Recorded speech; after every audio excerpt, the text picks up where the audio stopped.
DNA TV మన రాష్ట్రం మన ఛానల్.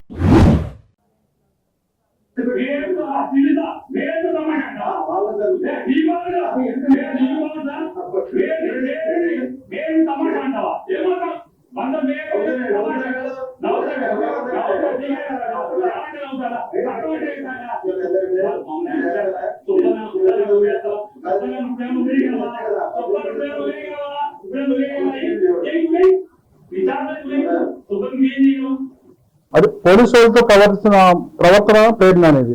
ఈ మధ్యకాలంలోనే కానిస్టేబుల్ గురించి పోలీసు శాఖ గురించి ప్రేమగా మాట్లాడుతున్నాడు. ఏ విధంగా ప్రవర్తిస్తున్నారో ఒకసారి చూశారుగా. పోలీసులు కూడా ఏకవచనంతో మాట్లాడటం, వాళ్ళు అవమానించిన విషయం కూడా ప్రజలు మర్చిపోరు. ప్రేరణాని గారు ఒకసారి మీ ప్రవర్తన మార్చుకోవాలని చెప్పి కూడా చేస్తా ఉన్నాం. అలాగే బందరు పార్లమెంటు అనేక అభివృద్ధి పథంలో నడిపిస్తున్న పార్లమెంట్ సభ్యులు బాలశౌరి గారి గురించి కూడా రకరకాలుగా తప్పుడు ప్రచారాలు చేస్తా ఉన్నారు. బందరు పోర్టుని అభివృద్ధి చేసింది ఎవరు? శ్రీ వల్లభనేని బాలశౌరి గారు. అలాగే మచిలీపట్నం రైల్వే లైను అసలు ఎవరు ఊహించాల? ఆ రైల్వే లైను వేస్తారు, అది అయిద్దని చెప్పి కూడా ఎవరు ఊహించాల. అలాంటి ఊహించిన దాన్ని కూడా స్వసాధ్యం చేసిన వ్యక్తి మన ఎంపీ గారు బాలశౌరి గారు. అలాగే మరి గుడివాడ ఫ్లైఓవర్ కూడా మరి గ్రాంట్ తెచ్చి అది పూర్తి చేసిన ఘనత బాలశౌరి గారిది. మరి అలాంటి వ్యక్తిని మీరు విమర్శించారా? మరి పోర్టుకి అనుసంధానంగా రోడ్లు కూడా మరి ఎంపీ గారు అనేక నిధులు తెచ్చి ఆ పోర్టుకి కూడా రోడ్లు కనెక్టివ్ కూడా చేస్తా ఉన్నారు. మరి అలాంటి ఎంపీ గారిని నువ్వు విమర్శించడం అనేది మానుకోవాలి పేర్నాని గారు. ఎందుకంటే ఒళ్ళు దగ్గర పెట్టుకుని మాట్లాడాలి. అవాకులు శవాకులు పేలితే కుదరదు. పవన్ కళ్యాణ్ గారి మీద పదే మీరు విమర్శ చేస్తూ ఉన్నారు. తస్మత్ జాగ్రత్త. ఎందుకంటే కళ్యాణ్ గారి గురించి మాట్లాడేప్పుడు ఒకసారి ఆలోచించి మాట్లాడండి, లేకపోతే మీకు తీవ్ర పరిణామాలు ఉంటాయని చెప్పి కూడా ఈ సందర్భంగా మేము తెలియజేస్తా ఉన్నాం.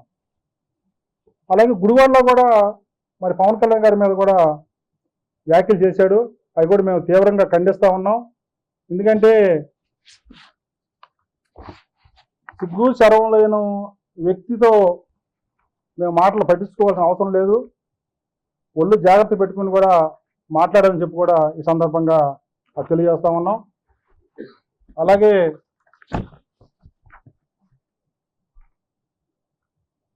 నీకు బందరు ప్రజలు 50 ఓట్ల మెజార్టీతో నేను ఓడించారు. ఒకసారి అది గుర్తు తెచ్చుకో. బందరు చరిత్రలో 50,000 ఓట్ల మెజార్టీతో ఓడిపోయిన వ్యక్తి ఎవరు ఉన్నారా? చరిత్రలో ఎవరు ఉన్నారా? ఇదే ఫస్ట్ టైం, మొన్నే ఫస్ట్ టైం. అయినా కూడా నీ సిగ్గు లేకుండా నువ్వు ఒక పిచ్చుకొక్కలాగా కరుస్తూ ఉండవు. 50,000 కాదు, నీ ప్రవర్తన ఈ విధంగా ఉంటే రేపు రాబోయే ఎలక్షన్లో కూడా నిన్ను 1,00,000 ఓట్లతో కూడా ఓడించే రోజు కూడా దగ్గరగా ఉందని చెప్పి కూడా ఈ సందర్భంగా నీకు తెలియజేస్తా ఉన్నాం. అలాగే పేర్నాని డ్రామాల గురించి విచిత్రంగా చేస్తూ ఉంటారు. రాష్ట్రంలో అతిపెద్ద డ్రామా ఆర్టిస్టులో పేర్నాని పెద్ద డ్రామా ఆర్టిస్టు. ఎందుకంటే 2014 ఎలక్షన్లో నా దగ్గర డబ్బులు లేవు, నీ ఎలక్షన్లో పోటీ చేయాలని చెప్పి టికెట్ తీసుకుని కూడా ఆ రోజు కనిపించకుండా పోయావని చెప్పి ఆ రోజు వార్తాపత్రికలో కూడా క్లిప్పింగ్లు వచ్చినాయి. ఒకసారి మర్చిపోయావా? మళ్ళీ జగన్మోహన్ రెడ్డి గారి దగ్గరే ఆ డబ్బులు తీసుకుంటానికి అనేక నాటకాలు ఆడిచ్చి మీ కార్యకర్తల చేతే మా ఇంటి ముందు మరి దండాలు చేయించి పేర్నానికి టికెట్ అని చెప్పి ఆ విధంగా చేయించావు. ఎందుకంటే జగన్మోహన్ రెడ్డి దగ్గర డబ్బులు దెబ్బేయడానికే ఆ విధంగా చేసిన ఘనత మీది. ఎందుకంటే పెద్ద బందుకోటు. ఆయన దగ్గర డబ్బులు తీసుకున్నావంటే నీకంటే ఖచ్చితంగా ఇంకోళ్ళు ఉండరు. ఎందుకంటే ఆ విధంగా నువ్వు అలాంటి డ్రామా ఆర్టిస్ట్ అని చెప్పి కూడా ఈ సందర్భం నీకు తెలియజేస్తా ఉన్నాం. 14లో పోర్టు రాకపోతే నేను పోటీ చేయను అని చెప్పి మాయమాటలు చెప్పావు. తర్వాత మాట మార్చేసి వాళ్ళు పోటీ చేసావు. నీకంటే ఎవరన్నా డ్రామా ఆర్టిస్ట్ ఉంటారా పేర్నాని? నీకంటే సిగ్గు చెరవలేని వ్యక్తి ఎవరు ఉంటారా పేర్నాని? తస్మత్ జాగ్రత్త నాని. ఎందుకంటే చూస్తూ ఉన్నాం, మీరు మాట్లాడే మీ మితిమీరిపోతుంది. ఖచ్చితంగా నీకు ప్రతిరోజు కూడా నీ మీద ఎదురుదాడి చేస్తామని చెప్పి కూడా ఈ మీడియా ముఖంగా చెబుతా ఉన్నాం. తస్మత్ జాగ్రత్త పేర్నాని గారు. ఎందుకంటే నిన్నుంది వైసీపీ పార్టీ ఎన్నుపోటు దినోత్సవం అని చెప్పి వాళ్ళు రకరకాలుగా అన్ని కాన్స్టిట్యూన్సీలో కూడా చేశారు. జగన్మోహన్ రెడ్డిని ఒకటే అడుగుతా ఉన్నా, ఎన్నుపోటు నీది జగన్మోహన్ రెడ్డి. ఎందుకంటే గత 5 సంవత్సరాల్లో ఏనాడైనా ప్రజల గురించి ఆలోచించావా? పంచాయతీ సర్పంచుల్ని 15 వార్డు సంఘం నిధుల్ని మొత్తం డైవర్ట్ చేసి సర్పంచ్ని ఆత్మహత్య చేసుకోవడానికి ప్రేరేపించిన వ్యక్తి నువ్వు బందిపోటువి, నువ్వు ఎన్నుపోటుదారుడివి, మేం కాదు.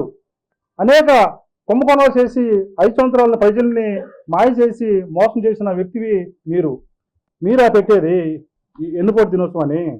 మా గౌరవ ముఖ్యమంత్రి గారు ఉన్నారు, నారా చంద్రబాబు నాయుడు గారు.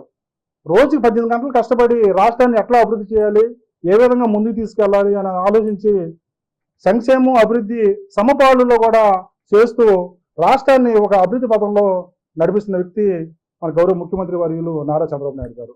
చూస్తా ఉన్నాం ఈ 2 సంవత్సరాల కాలంలో అనేక దిగ్గజమైన సంస్థలు కూడా మన రాజధానికి రావటం, రాజధాని కూడా అభివృద్ధి ఏ విధంగా పరుగులు పెడుతుందో ఒకసారి వచ్చి చూసుకో జగన్మోహన్ రెడ్డి. అనేక దిగ్గజ సంస్థలు కూడా వచ్చేసి కూడా మరి అనేక మంది ఉద్యోగాలు కల్పన కూడా చేస్తా ఉన్నారు. అదేమంటే ఈ 2 సంవత్సరాల్లో ఎక్కడ ఉద్యోగాలు ఇవ్వాలని చెప్పారు? ఒకసారి నువ్వు చరిత్ర చూడు. ఈ 2 సంవత్సరాల్లో ఎన్ని ఉద్యోగాలు వచ్చినాయో, ఎన్ని సమస్యలు వచ్చినాయో, ఎంతమంది నిరుద్యోగులు వాళ్ళకి మంచిగా ఉద్యోగాలు చేసుకుంటున్నారో కూడా ఒకసారి చూసుకోవాల్సిన అవసరం ఉందని చెప్పి కూడా ఈ సందర్భంగా తెలియజేస్తా ఉన్నాం. గత 5 సంవత్సరాల్లో మీరు చాలా ప్రజలు మోసం చేశారు. ఇంకా మీకు ఆ నైతిక అర్హత మీకు లేదు. ఎందుకంటే మీది ఒక సర్కస్ కంపెనీ ఆల్రెడీ అంతకుముందు ఎక్కువగా గ్రామాల్లో వస్తూ ఉండేది. కానీ ఇప్పుడు కనిపిస్తుందా సర్కస్ కంపెనీ? కనిపించట్లా. ఇంకా రాబోయే రోజుల్లో కూడా కనిపిస్తుంది. అది కూడా మీది వైసీపీ పార్టీ కూడా సర్కస్ కంపెనీ ఇప్పుడు కొద్దిగా కనిపిస్తుంది. నెక్స్ట్ వచ్చే రాబోయే కాలంలో అసలు మీ కంపెనీ కనిపించదు, మీ పార్టీ కనిపించదు. తస్మత్ జాగ్రత్త జగన్మోహన్ రెడ్డి గారు. మా నాయకుడు పవన్ కళ్యాణ్ గారిని కానివ్వండి, మా ముఖ్యమంత్రి వర్యులు నారా చంద్రబాబు నాయుడు గారు కానివ్వండి, విమర్శించే ముందు మీరు చేసిన పరిపాలన ఎలాంటిదో ఒకసారి ఆలోచించుకుని మాట్లాడితే బాగుంటుందని చెప్పి కూడా ఈ సందర్భం మీకు తెలియజేస్తా ఉన్నాం. మా జనసేన పార్టీ ఎప్పుడు కూడా వ్యక్తిగత విమర్శలతో రాజకీయాలు చేయటం అనేది మాకు చేత కాదు. అది మీ సంస్కృతి. జనసేన ఎప్పుడు కూడా వ్యక్తులను కాకుండా విధానాలను విమర్శిస్తూ ఉంటుంది. వచ్చింది వాస్తవాలు మాట్లాడితే సమాధానం ఇస్తాం, అబద్ధాలు మాట్లాడితే ప్రజలే తీర్పు చెబుతారు. తస్మాత్ జాగ్రత్త. ఆల్రెడీ మీకు ప్రజలు తీర్పు చెప్పారు. మొత్తం మీరు 11 సీట్లకే పరిమితం చేశారు. ఇంకా బుద్ధి తెచ్చుకోకపోతే ఈ 11 సీట్లు కూడా లేకుండా 1 సీటే కూడా మిగిలే పరిస్థితి కూడా మీకు ఖచ్చితంగా వచ్చిందని చెప్పి కూడా ఈ సందర్భంగా మీకు తెలియజేస్తా ఉన్నాం.